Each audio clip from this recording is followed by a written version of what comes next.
On démarre tout de suite par un phénomène extraordinaire auquel on pourra peut-être assister. On en parle avec Cyril Van Lerberghe. Bonjour Cyril, c'est la première fois que vous êtes en plateau avec nous dans cette émission. Oui. Bienvenue. Vous êtes rédacteur en chef au service Sciences et Médecine du Figaro. Pendant la nuit du 31 janvier prochain, la Lune sera très spéciale. On parle d'une super lune bleue exceptionnelle. Que va-t-il se passer exactement, pardon? Alors en fait, on a une série assez étonnante de 3 superlunes.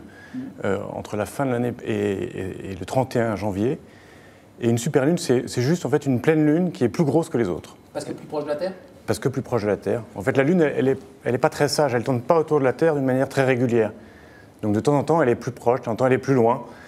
Et là, le 31 janvier, elle va arriver, elle va être pas loin de 356 000 km, ce qui est pas loin de sa distance la minimale entre la Terre et le Soleil. Entre la Terre et la Lune, pardon. Oui.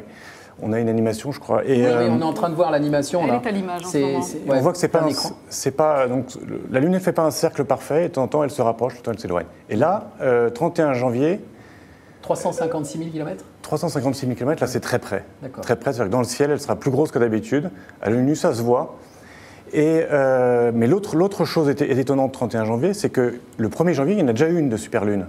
Donc ça fait un mois avec deux superlunes. Ouais. Et déjà, quand il y a 2 pleines lunes dans un mois, c'est déjà quelque chose d'exceptionnel. On appelle ça une lune bleue, pleine lune bleue. Et donc on a une superlune qui arrive dans le même mois qu'une précédente superlune. Ça fait 2 superlunes, superlune bleue. Mais c'est pas fini. Ah. Qu'est-ce qu'elle a de plus? En fait, elle ne sera pas bleue. Bon, la lune bleue, c'est quoi? C'est pourquoi? En fait, c'est une appellation anglo-saxonne c'est once in a blue moon. C'est une expression pour dire c'est tous les 36 du mois. En fait, comme le cycle lunaire, il fait 29 jours, d'habitude, il n'y a que 12 pleines lunes dans l'année. Et là, en 2018, il y en aura 13, et dont 2 en janvier. Voilà. Donc, once in a blue moon. Et là... Ça vous fait peur. Et pourquoi elle ne sera pas bleue, alors vous dites que ce ne sera pas tout à fait bleu, c'est ça? Non, elle ne sera pas bleue du tout, elle sera rouge même. Mais pour les Américains, elle sera rouge pour une raison assez surprenante, c'est qu'on a super lune, lune bleue, et en plus on a une éclipse de lune, qui ne sera pas visible en France, c'est dommage, mais qui sera visible aux États-Unis dans le Pacifique, Tahiti, Nouvelle-Calédonie, 31 janvier. On va y aller, on va aller faire un petit saut vite fait. Et donc là, c'est l'alignement entre le Soleil, la Terre et la Lune sera parfait. Donc la Lune va passer dans l'ombre de la Terre, elle va devenir rouge. Ah, d'accord. Et donc comme elle est bien rouge, on l'appelle la Lune bleue. C'est un peu ça. Bleu sang, j'ai lu quelque part, c'est bleu sang. Oui, enfin bleu sang, j'ai pas encore vu la couleur, mais non, c'est quelque chose. Vous allez suivre ça de près. Oui. Alors là, moi, j'ai qu'une inquiétude. Ah, c'est ça. C'est la météo. C'est la météo. Parce que. On est à Paris. Oui. Le ciel est bas. Le ciel est bas, gris. Il pleut beaucoup. Là, oui. Voilà, beaucoup d'eau dans la Seine. Donc j'ai peur que.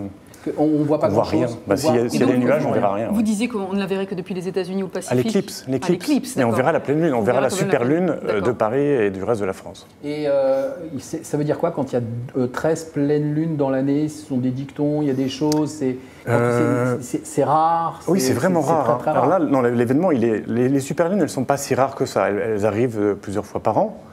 Mais une super lune, 2 dans le même mois. Celle d'ailleurs du 1er janvier, c'était un record presque absolu. Il va falloir attendre, je crois, 45 ans pour que la Lune soit aussi proche de la Terre.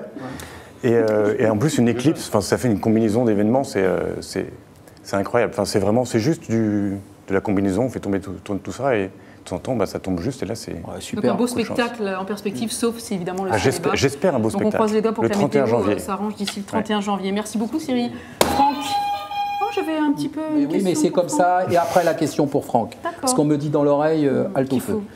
Cyril Carl, continue à jouer. Cyril Carl, la marque Eden Park est associée au French Flair.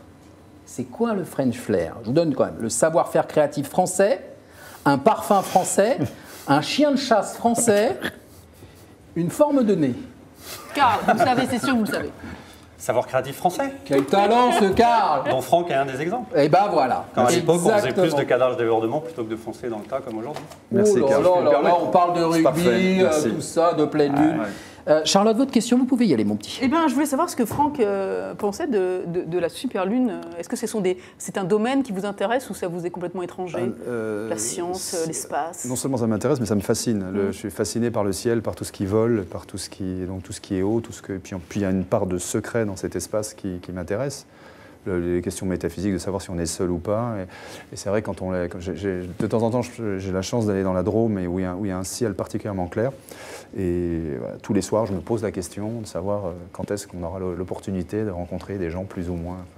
Vous n'avez pas peur, donc ça ne vous angoisse pas. Non, donc c'est vrai que l'espace est magnifique et j'aime beaucoup. Voilà, j'aime l'espace, j'aime le vent, et donc fatalement, je suis très intéressé par ça. Et je me posais la question en me disant, malgré la couche nuageuse, est-ce qu'il existe des systèmes, on peut aller à Papeete ou ailleurs pour la voir, cette lune bleue, mais est-ce qu'il existe des systèmes qui permettent d'observer le ciel au-dessus des nuages, dans un avion, Le système le plus simple, c'est le web. Et en fait, il y a des caméras aux États-Unis qui vont diffuser l'éclipse. En altitude, si on va à la montagne et qu'on dépasse un certain. À la montagne, c'est pas mal aussi. On peut aller en haut des sommets. des sommets au-dessus de la couche. Mais l'avion, les pilotes d'avion, ils sortent de la couche tous les jours. Ils sont au soleil. Ah, eux, ils voient du soleil. Ils ont une vue privilégiée. Oui, voilà. D'accord. Évidemment, on retrouve toutes vos explications, Cyril, on ne le dit pas assez, dans le Figaro, dans les pages Sciences Santé, sur lefigaro.fr, avec toute votre équipe, Tristan Weil qui est venu récemment ici. Merci beaucoup.